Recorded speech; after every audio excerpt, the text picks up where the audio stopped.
Hello, my name is Jan Bays. I am the board chair for the Dementia Action Alliance.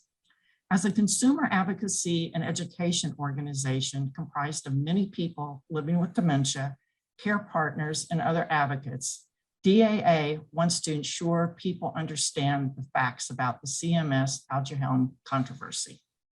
Media campaigns inciting people to be upset about the CMS decision to limit payment for Aduhelm to qualifying individuals enrolled in an approved clinical study are further complicating the issue. Al Power, geriatrician, educator, and author, and Karen Love, CEO of the Dementia Action Alliance, join me to offer some clarification. What should people know? Thanks very much, Jan. I'm glad to be here. I'd like to start by talking very quickly about the history of the drug approval for people that aren't aware of it. There have been many trials of anti-amyloid drugs for Alzheimer's, and they have failed one time after another. The trial with Aduhelm, which concluded in 2019, also concluded that the drug was not effective. But several months later, it was concluded that after reanalyzing the data using different statistical techniques, they had found a group of people they thought might have had a modest benefit.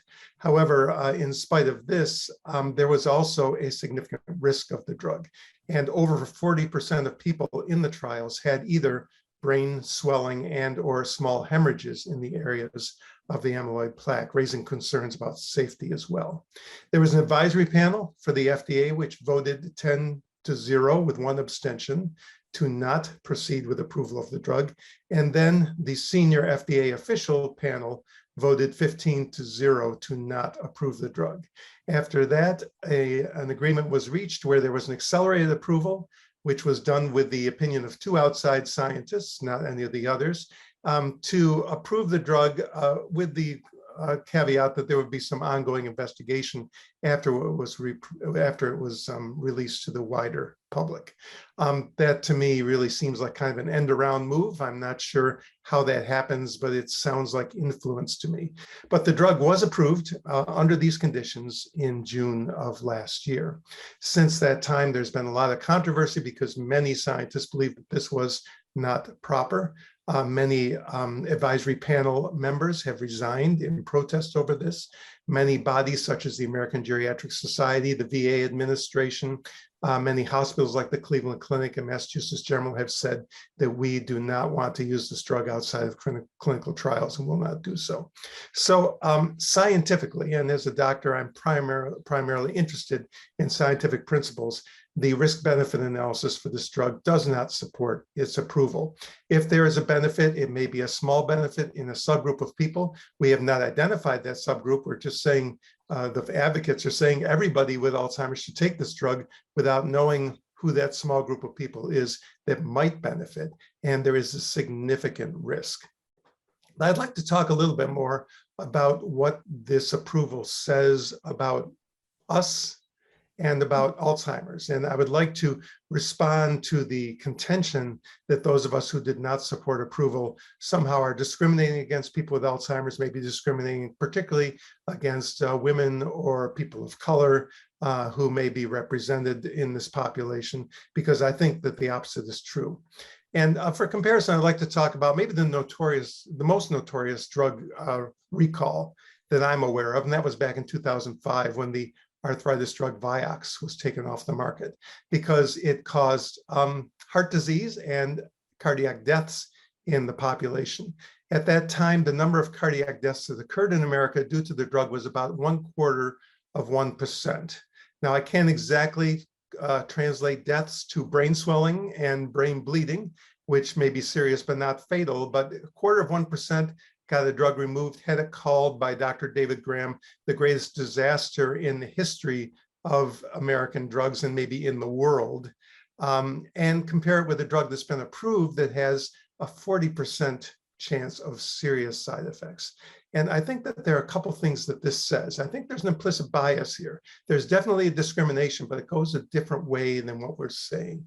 I think the bias is that it's okay to approve drugs that have a very poor efficacy and risk profile for people with Alzheimer's, because we have an implicit bias against people who are older and people who are less able, saying they have no hope anyway, so let's take chances that we would never take. This drug with this profile, I would contend, would never be approved for younger people with heart disease, with diabetes, or with all but maybe the most hopeless situations of advanced cancer. So I think that there's a bias here that says that for some reason, we can take liberties and we can take risks with this population that don't afford them the same rights to the first do not harm dictum that we all take as physicians, because somehow they're a little bit less valuable when it comes to analyzing drug research. The other unspoken message in this drug approval that has happened in the past with cholinesterase inhibitors, which have a very poor efficacy profile, and in particular with antipsychotic drugs, which though not approved in the US, are approved around the world and are widely used in the US in spite of their dangers and lack of efficacy. The implicit message here is that the only way we can offer any kind of hope to people with dementia is in the form of some sort of a pill. And even a bad pill is better than no pill at all. And we see this played out in doctors' offices across the country where diagnoses are shared with people and where no hope is given to people. And to take hope away from people is maybe one of the greatest crimes, to say that unless we have a pill for you, you cannot live well. And so I think that these are the things that we have to understand that are underlying this controversy. And we have to really talk about the rights of people with dementia, the right to have scientifically approved medications that are safe and effective, the right to not be used as pawns in a political game or a game of influence, and the right to expect the same regard by the medical and scientific profession that any other person with any other illness would have. I would just like to briefly mention also that there's a great book that talks about maybe where our priorities should be. And that's a new book by Danny George and Peter Whitehouse called American Dementia, Brain Health in an Unhealthy Society. And they talk about the fact that America and many countries around the world are actually factories for Alzheimer's and other forms of dementia, because we have many things going on in society that are producing high risk for dementia, whether it be concentrated poverty, poor nutrition, lack of exercise, lead in the water, air pollution, climate change, many things in attention to preventive health. And they talk about all the things that our country could be investing in to help reduce the burgeoning population of people with the diagnosis, instead of just spending money on that elusive cure. And once again, I think that we need to change our priorities.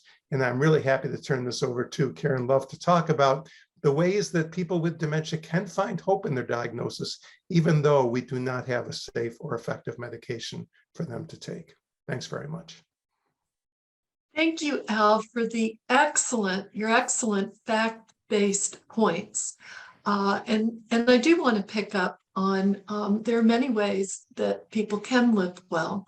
The media campaigns that are currently prominent would have people believe that the only way to manage symptoms of dementia is through drugs.